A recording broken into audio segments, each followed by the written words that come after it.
Rick Bassman told me that you and Joe Millionaire were two of the guys that could have been huge stars in wrestling had you actually pursued it, but neither of you guys did for your own reasons. Could you explain to the fans why you didn't pursue a career in wrestling? Obviously, you did very well without it, but it's interesting to know with all the guys that he trained that he says you would have been a top star. So the great thing is in the early 90s, Vince McMahon, Shane McMahon actually came out and we went out to dinner and hit it off. And from that, they flew me out there and sat down with Vince and the whole team at WWE. Early 90s. It was actually, I think, right before Billy Gunn got there.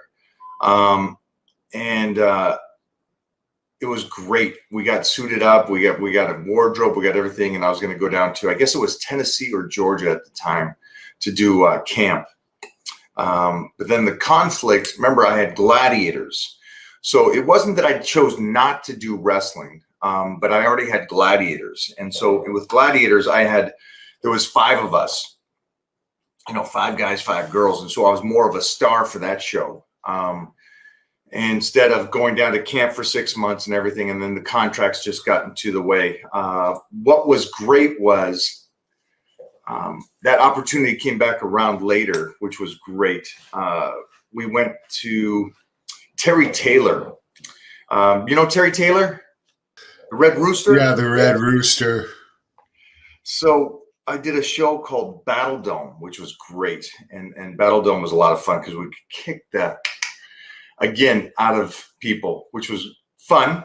Again, I've had a pretty darn fun life. So that show was great. And then we teamed up with WCW, which was really good. And I got to meet some friends that I'm still friends with today, from Flair to Hogan and others.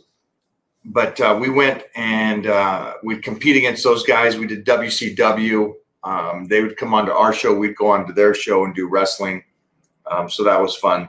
And then from that, I went to camp, and it was great again, except that we didn't continue forward because WCW sold to WWE at that time. And unfortunately, they were not happy about the first encounter where I couldn't do the wrestling. And so it didn't happen on the second time because WCW sold to WWE. Ted Turner sold it off to Vince.